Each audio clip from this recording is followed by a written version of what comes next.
Hello दोस्तों, एक बार फिर से स्वागत है आप सभी का हमारे प्यारे से चैनल केमिस्ट्री टूल्स पर। दोस्तों, आज की वीडियो का जो टॉपिक है वो है abnormal molecular mass and want of factor. दोस्तों, इस टॉपिक को पढ़ने से पहले मैं तुम लोगों से थोड़ा बहुत कुछ डिस्कस करना चाहता हूँ और कुछ बताना चाहता हूँ कि इस टॉपिक को पढ़ने के लिए तुम्हें किस किस चीज़ की नॉलेज होना बहुत ज़्यादा ज़रूरी है। ठीक है, तो सबसे पहले मैं बात करूंगा कि इस टॉपिक को पढ़ने के लिए तुम्हें कोलिगेटिव प्रॉपर्टी बहुत अच्छे से आनी चाहिए। ठीक है, तो अगर मैं सवाल करूं कि क्या होती है कोलिगेटिव प्रॉपर्टी, तो आप लोगों का आंसर आएगा सर, सॉल्यूशंस की वो प्रॉपर्टी जो अमाउंट ऑफ सॉल्यूट के ऊपर डिपेंड करती है, ना कि नेचर ऑफ सॉल्यूट के ऊपर डिपेंड करती है। तो दोस्तों, अगर तुमने कोलिगेटिव प्रॉपर्टी पढ़ी है तो तुम्हें ये बात जरूर पता होनी चाहिए कि जब हम कोलिगेटिव प्रॉपर्टी पढ़ते हैं सॉल्यूशन चैप्टर के अंदर, तो वो प्रॉपर्टीज हम पढ़ते हैं आइडियल सॉल्यूशंस के लिए। ठीक है, और आइडियल सॉल्यूशंस के अंदर हम सोल्यूट पार्टिकल का ना तो एसोसिएशन मानकर चलते हैं और ना ही डिसोसिएशन मानकर चलते हैं। राइट, मतलब कहने का ये है कि जब भी आइडियल सॉल्यूशन बनते हैं तो उसके अंदर सोल्यूट ना तो जुड़ता है और ना ही टूटता है, ना तो डिसोशिएट होता है ना एसोसिएट होता है, वो जैसा है वैसा का वैसा बना रहता है। इसीलिए उसके लिए वन ऑफ फैक्टर की वैल्यू हमेशा वन रहती है और वन मानकर हम क्या करते हैं, सभी कैलकुलेशंस करते हैं हर फॉर्मूले से। लेकिन वास्तविकता में तुम्हें ये पता होना चाहिए कि दुनिया में कोई सॉल्यूशन आइडियल नहीं है। रियलिटी में तो हर सॉल्यूशन कैसा है, रियल है। और अगर रियल सॉल्यूशन है तो जाहिर सी बात है सॉल्यूट का एसोसिएशन भी हो सकता है और डिसोसिएशन भी हो सकता है। जब हम कोलिगेटिव प्रॉपर्टी पढ़ रहे होते हैं तो हम एसोसिएशन और डिसोसिएशन को नेग्लेक्ट करके चलते हैं, हम मानते ही नहीं है कि ऐसा कुछ हो रहा है। इसीलिए जब हम चैप्टर के एंड में पहुंचते हैं तो हम ये चीज देखते हैं कि हम जब भी मॉलिक्यूलर मास कैलकुलेट करने जा रहे हैं तो वो एक्चुअल मॉलिक्यूलर मास से हटके आ रहा है, उसकी वैल्यू ही हटके आ रही है, कुछ और ही आ रही है। बस इसी चीज को हम नाम दे देते हैं एबनॉर्मल मॉलिक्यूलर मास। ठीक है, तो सर फिर इसको ठीक कैसे किया जाए? भाई पढ़ तो लिया पूरा चैप्टर, अब कॉन्सेप्ट तो बदल नहीं सकते हैं, तो इसको ठीक कैसे किया जाए?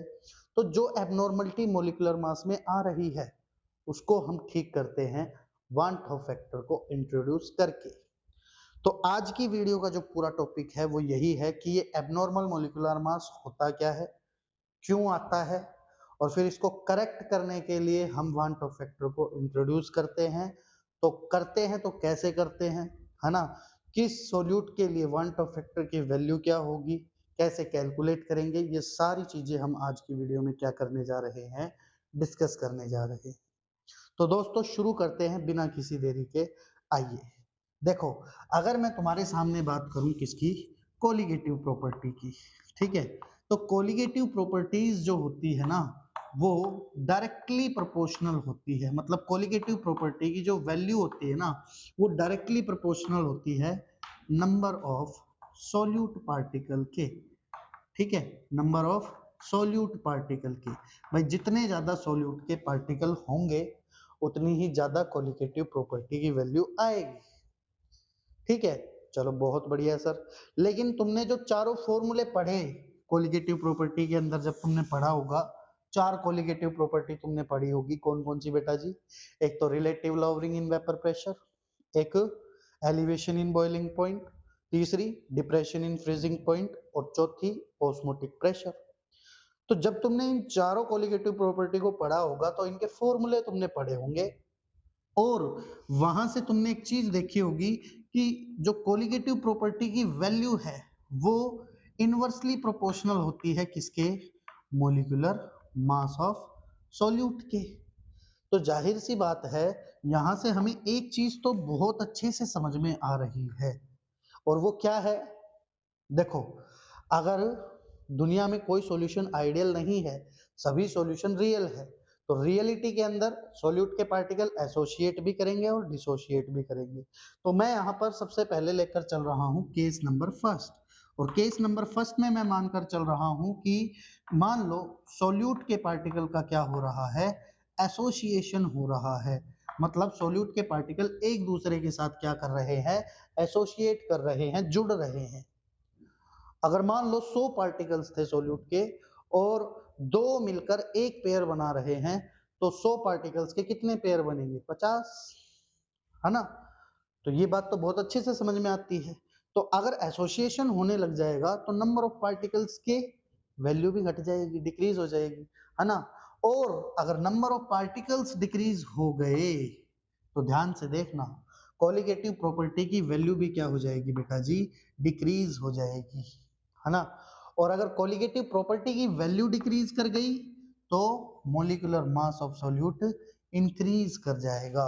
मतलब जब तुम एसोसिएशन और डिसोसिएशन नहीं मान के चल रहे थे, जो वैल्यू तुम्हारी आ रही थी, मान लो x वैल्यू आ रही थी, तो अब तुम एसोसिएशन और डिसोसिएशन जब मानकर चलोगे, मतलब एसोसिएशन मानकर चलोगे, तो जो वैल्यू तुम्हारी आएगी वो x से क्या आएगी, ज्यादा आएगी, समझे। मान लो y वैल्यू आई, है ना, y वैल्यू आई, तो जो y की वैल्यू है वो x से क्या आएगी, ज्यादा आएगी, समझे।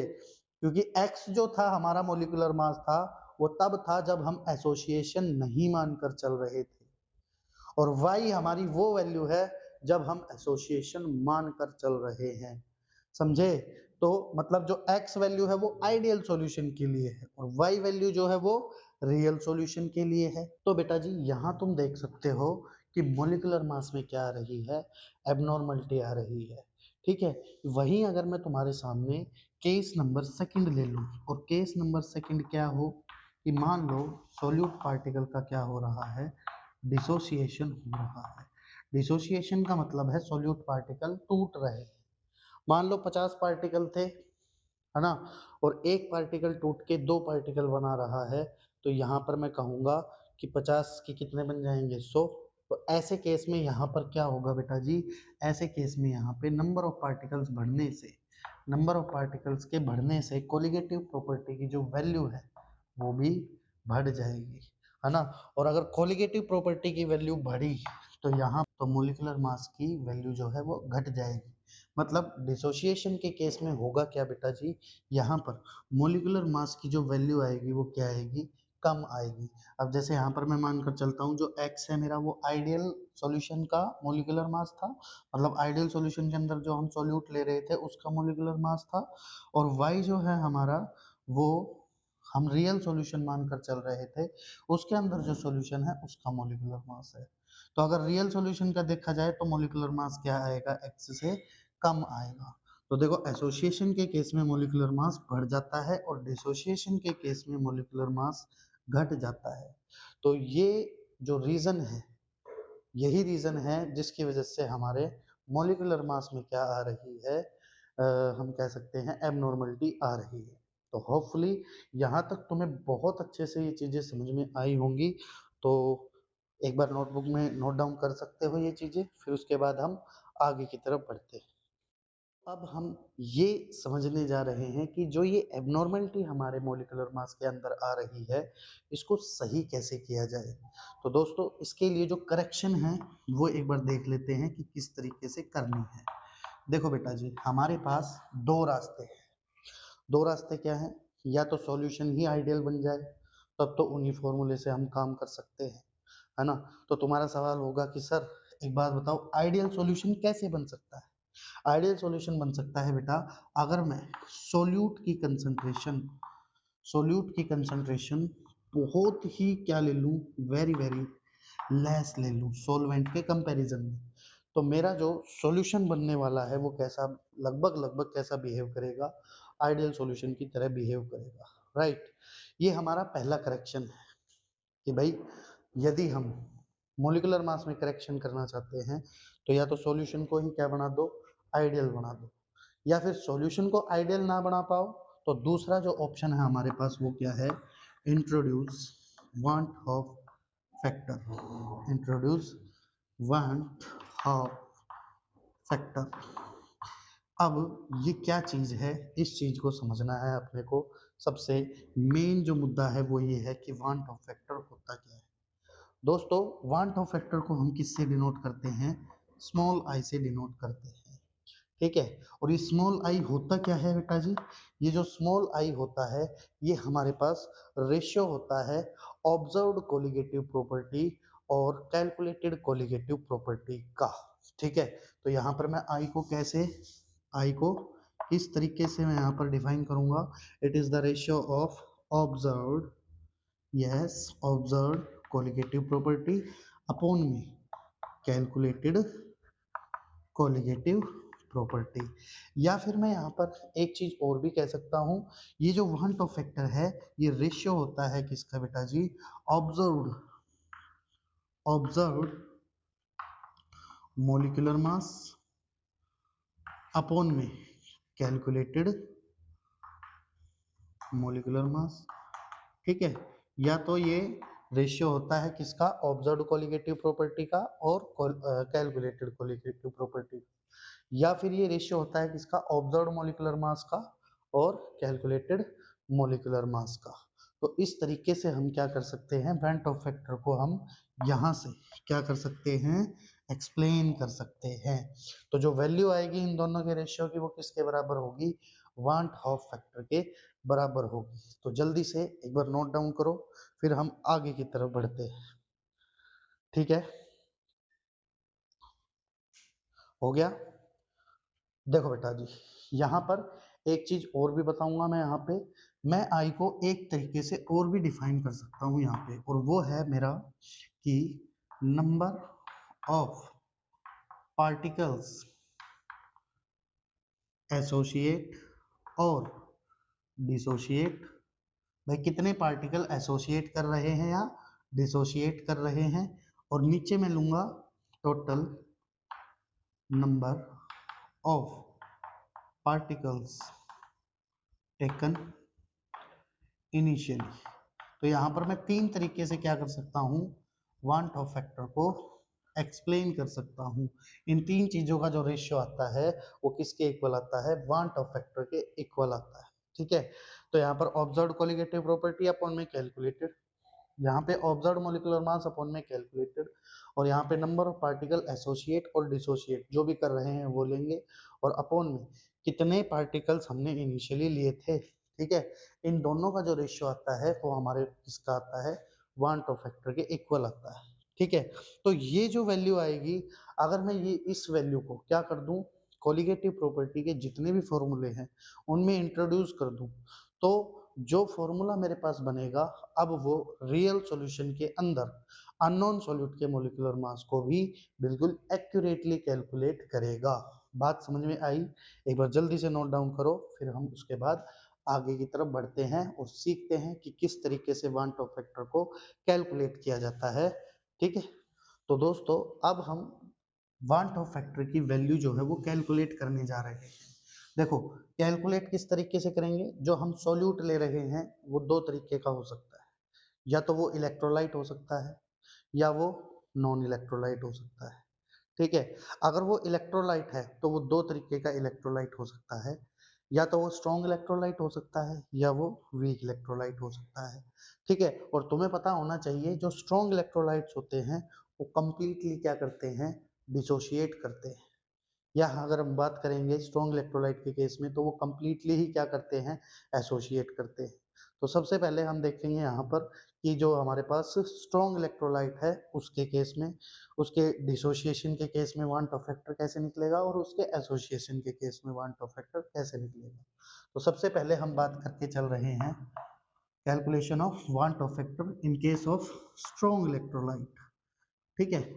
हम पहले सबसे पहले स्ट्रॉन्ग इलेक्ट्रोलाइट के लिए देख रहे हैं, इलेक्ट्रोलाइट, ठीक है। और स्ट्रॉन्ग इलेक्ट्रोलाइट के केस में भी हम सबसे पहले देख रहे हैं इन केस ऑफ डिसोसिएशन।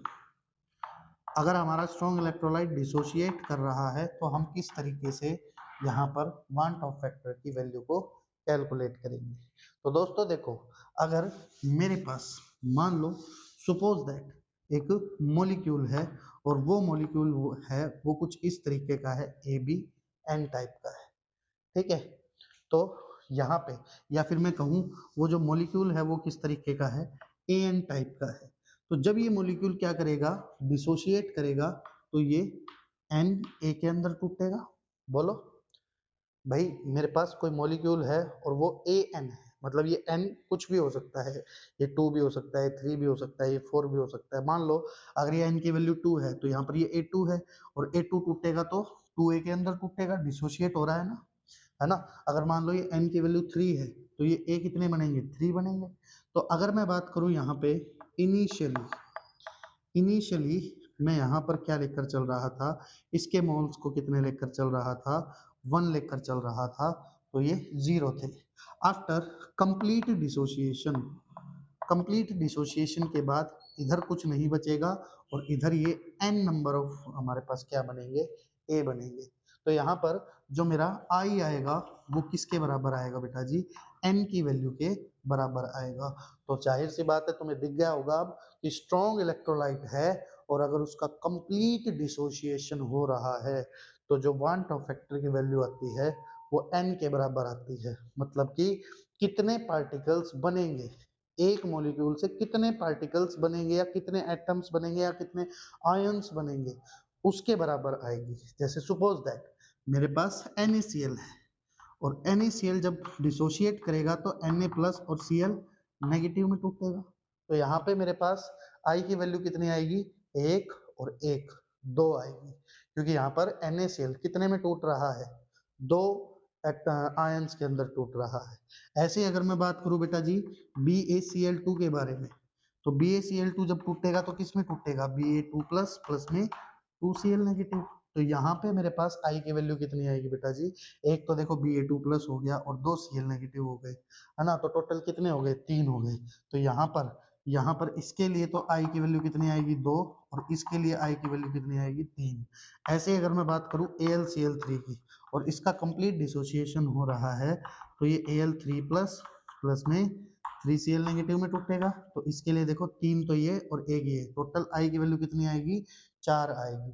तो कहने का मतलब ये है कि अगर स्ट्रॉन्ग इलेक्ट्रोलाइट है और वो कंप्लीट डिसोशिएट कर रहा है, तो जितने भी पार्टिकल्स एक मॉलिक्यूल से बनेंगे उतनी वैल्यू को तुम क्या कर लो, टोटल कर लो, और वही वैल्यू तुम्हारी किसके इक्वल आएगी, क्वांटम फैक्टर की वैल्यू की इक्वल आएगी। तो होपफुली स्ट्रॉन्ग इलेक्ट्रोलाइट के केस में, डिसोसिएशन के केस में तुम्हें बहुत अच्छे से ये चीज समझ में आ गई होगी कि क्वांटम फैक्टर कैसे लेकर चलना है। जैसे क्वेश्चन में तुम्हें NaCl दिया मिले तो I की वैल्यू क्या लेकर चलोगे, 2। अगर BaCl2 मिले तो I की वैल्यू कितनी लेकर चलोगे, 3। अगर AlCl3 मिले तो 4, है ना। इस तरीके से तुम लेकर चलोगे। तो एक बार जल्दी से लिख लो, फिर हम आगे की तरफ बढ़ते हैं। अब हम बेटा यहाँ पर स्ट्रॉन्ग इलेक्ट्रोलाइट के केस में एसोसिएशन का केस लेकर चल रहे हैं। तो ध्यान से देखना, यहाँ पर मैं क्या कर रहा हूँ बेटा, मान लो मेरे पास n number of A particles थे और वो एसोसिएट कर कर क्या बना लिया उन्होंने, An बना लिया। तो मान लो n नंबर ऑफ पार्टिकल्स थे, तो इनिशियली ये क्या रहेंगे, 0, है ना। फिर एसोसिएट होने के बाद, एसोसिएट होने के बाद तो इधर तो कुछ भी नहीं बचेगा, 0, और इधर क्या होगा, 1 होगा। मतलब यहाँ पर अगर मैं बात करूँ एसोसिएट होने के बाद उसी का ही 1/n हो जाएगा। जैसे मान लो 100 पार्टिकल्स थे और डाइमराइज कर गए, डाइमराइज कर गए तो भैया इसका मतलब है 2 का एक पेयर बन रहा है, तो टोटल पार्टिकल्स को किससे डिवाइड कर दूंगा, 2 से, है ना। ऐसे ही 200 थे तो 4 का एक पेयर बन रहा था, तो मैं टोटल को किससे डिवाइड कर दूंगा, 4 से। इसका मतलब है बेटा जी यहाँ पर मेरे जो I की वैल्यू आएगी, वन टू फैक्टर की वैल्यू आएगी, वो 1/n आएगी। ठीक है, जितने का पेयर बन रहा है उसी से हम क्या कर देंगे, डिवाइड कर देंगे। तो होपफुली तुम्हें यहाँ पर एसोसिएशन के केस में वन टू फैक्टर की वैल्यू निकालनी आई होगी, और तुम्हें अभी तक का कॉन्सेप्ट बहुत अच्छे से समझ में भी आया होगा। बस अब हमें क्या करना है, इसी तरीके से वन टॉप फैक्टर की वैल्यूज को निकालना है और फॉर्मूले में पुट करना है। तो जल्दी से एक बार मैं तुम्हें यहाँ पर फॉर्मूले के अंदर वन टॉप फैक्टर को कैसे इंट्रोड्यूस करते हैं वो बता देता हूँ। मतलब कि वन टॉप फैक्टर को इंक्लूड करके हम फॉर्मूले को कैसे लिखेंगे, एक बार जल्दी से बता देता हूँ। इतने तुम एक बार ये नोटबुक में उतार लो। तो एक बार वो सभी कोलिगेटिव प्रॉपर्टीज के फॉर्मूले देखने से पहले बेटा जी हम वीक इलेक्ट्रोलाइट के केस में और देख लेते हैं कि भैया जी किस तरीके से हम वहां पर वांट ऑफ फैक्टर की वैल्यू कैलकुलेट करेंगे। तो तुम्हें पता होना चाहिए बेटा जी, जो वीक इलेक्ट्रोलाइट होते हैं ना तो वो कंप्लीटली डिसोशिएट करते हैं और ना ही वो कंप्लीटली एसोसिएट करते हैं। जो वीक इलेक्ट्रोलाइट होते हैं वो पार्शियली एसोसिएट करते हैं और पार्शियली ही डिसोशिएट करते हैं। तो अगर मैं तुमसे बात करूं तो यहाँ पर मैंने तुम्हारे सामने सीधा फॉर्मूला लिखा है। तुम इस फॉर्मूले की हेल्प से भी क्या कर सकते हो, सीधे सीधे वांट ऑफ फैक्टर को कैलकुलेट कर सकते हो। जो यहाँ पर ये अल्फा है, ये क्या है बेटा जी, ये है यहाँ पर डिग्री ऑफ डिसोसिएशन। जिस भी बच्चे को डिग्री ऑफ डिसोसिएशन नहीं निकालना आता है वो मुझे कमेंट सेक्शन में कमेंट कर सकता है। मैं डिग्री ऑफ डिसोसिएशन के लिए भी क्या करूंगा, एक स्पेशल वीडियो तुम लोगों के लिए लेकर आऊंगा। ठीक है, तो यहाँ पर जो डिग्री ऑफ डिसोसिएशन है ना बेटा जी, वो तुम्हें आयोनिक इक्विलिब्रियम में निकालना सिखाया जाता है। तो ये तुम्हें निकालना आना चाहिए वीक इलेक्ट्रोलाइट के लिए। फिर यहाँ से ये फॉर्मूला निकल के आता है और यहाँ से तुम क्या कर सकते हो, वांट ऑफ फैक्टर की वैल्यू निकाल सकते हो। इसी तरीके से ये पार्शली एसोसिएशन के लिए था और ये पार्शियल डिसोसिएशन के लिए ये फॉर्मूला है। ये दो फॉर्मूले तुम याद करके वीक इलेक्ट्रोलाइट के केस में क्या कर सकते हो, वांट ऑफ फैक्टर को कैलकुलेट कर सकते हो बहुत ही इजीली। तो जल्दी से एक बार नोटबुक में नोट डाउन करो, फिर हम आगे की तरफ बढ़ते हैं। ठीक है, जल्दी।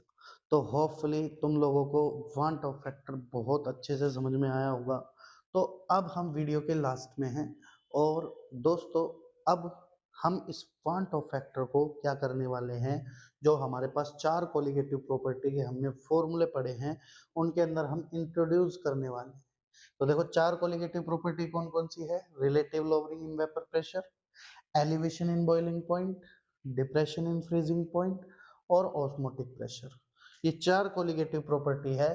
तो इन फॉर्मूले के अंदर अगर मैं क्या कर दूं, जो वैल्यू मेरी आती है अगर मैं उसको वांट ऑफ फैक्टर से क्या कर देता हूं, मल्टीप्लाई कर देता हूं, तो मैं क्या कर सकता हूं, जो एबनॉर्मलिटी आ रही थी मेरी मोलिकुलर मास में उसको करेक्ट कर सकता हूं। और वांट ऑफ फैक्टर कैसे कैलकुलेट करेंगे वो अभी हम इस वीडियो में देखकर आ चुके हैं। तो होपफुली तुम लोगों को बहुत बढ़िया तरीके से आज की वीडियो में समझाया हुआ कॉन्सेप्ट बहुत अच्छे से समझ में आया होगा। तो दोस्तों अगर तुम्हें वीडियो अच्छी लगे, तुम्हें मेरे बताए हुए कॉन्सेप्ट बहुत अच्छे से समझ में आ रहे हैं, तो प्लीज़ दोस्तों वीडियो को लाइक करना और ज़्यादा से ज़्यादा बच्चों तक शेयर करना और हमारे चैनल को सब्सक्राइब कर लेना, ताकि तुम हमारी एक भी नोटिफिकेशन को मिस ना कर पाओ और बढ़िया बढ़िया कंटेंट के साथ तुम अपने कॉन्सेप्ट को बूस्ट अप कर ले जाओ, है ना। इसी के साथ साथ मैं तुमको लास्ट में यही कहना चाहूँगा कि अगर किसी बच्चे को किसी टॉपिक में कोई भी किसी प्रकार का डाउट है तो वो मुझे कमेंट सेक्शन में बता सकता है कि सर मुझे इस टॉपिक में दिक्कत है, तो इस टॉपिक के ऊपर एक वीडियो बना दीजिए, मैं तुम्हारे लिए उस टॉपिक के ऊपर वीडियो बना दूंगा। ठीक है, तो मिलते हैं अगली वीडियो में, तब तक के लिए जय हिंद।